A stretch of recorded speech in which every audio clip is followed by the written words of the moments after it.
আসসালামু আলাইকুম রহমতুল্লাহ। বিসমিল্লাহির রহমানির রহিম। কলমায় আব্দুল হালিম বিন আব্দুল মজিদ মোল্লা মহিলা মাদ্রাসার যেই বিষয়ে আলোচনা চলতেছে, এলাকার মানুষের মধ্যে চাঞ্চল্যের সৃষ্টি হয়েছে, আমি সেই মাদ্রাসার মুহতামিম হাফেজ মাওলানা সালমান। মাদ্রাসার জমিদাতা মোহাম্মদ আব্দুল হালিম মোল্লা সাহেব যুগ্ম সচিব ছিলেন।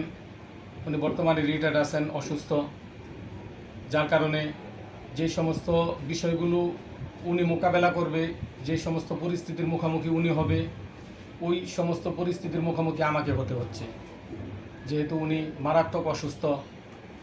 অনেক সময় ফোনে কথা বলার মতো ওনার এরকম শারীরিক সুস্থতা থাকে না। তো উনি আমাদের 4/11/2024 ইংরেজি সালে লৌহজং সাব রেজিস্ট্রার অফিসে আমাদেরকে মাদ্রাসায় ওনার পৈতৃক সম্পত্তি বাড়ি, এখানে 3 দাগে,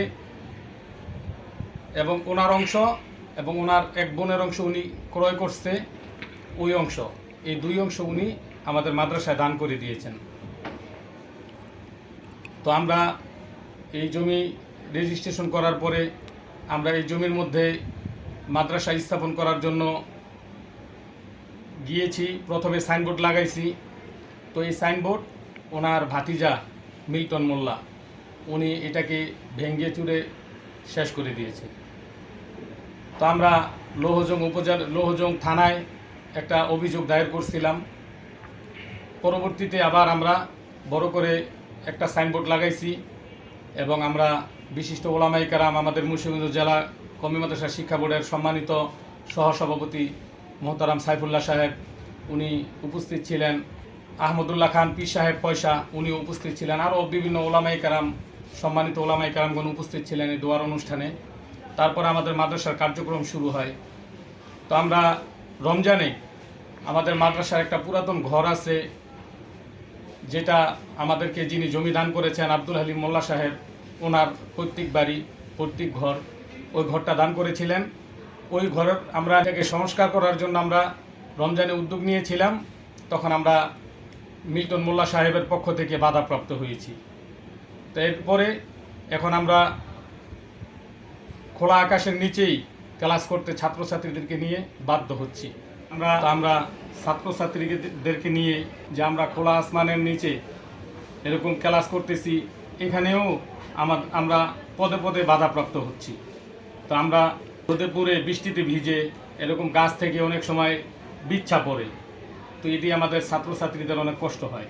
এলাকার সচেতন দিনদার পরহেজগার মুত্তাকিন মুসলমান ভাইদের দৃষ্টি আকর্ষণ করছি যে আমাদের এই বিষয়গুলোকে সকলে সুন্দরভাবে দেখবেন।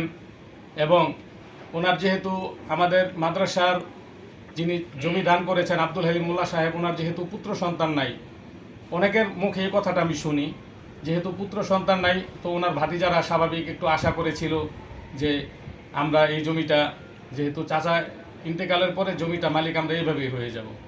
তো এখন চাচা জমি তো মাদ্রাসায় দান করে দিয়েছে, এখন উনি বলতেছে যে চাচার সাথে নাকি জমি নিয়ে বিরোধ চলতেছে অন্য জমি নিয়ে। এখানে তো এই দাগে উনি কোনো জমি বিক্রি করে নাই, এখানে ওনার পৈতৃক সূত্রে এবং ওনার বোনের যে অংশ উনি কিনছে এই অংশটাই তো এখানে দান করছে। যদি অন্য কোনো দাগে ওনাদের সাথে কোনো সমস্যা থাকে, তো এই সমস্যাগুলো ওনারা পারিবারিকভাবে বসে মীমাংসা করে নেবেন ইনশাআল্লাহ। এবং আমি চাই মিল্টন মোল্লা সাহেবও আমাদের মাদ্রাসার কল্যাণে, মাদ্রাসার জন্য এরকম কাজ করবেন ইনশাআল্লাহ, এবং এলাকার সর্বস্তরের সকল মুসলমান ভাই সকলেই মাদ্রাসার জন্য কাজ করবে, আমি এই প্রত্যাশা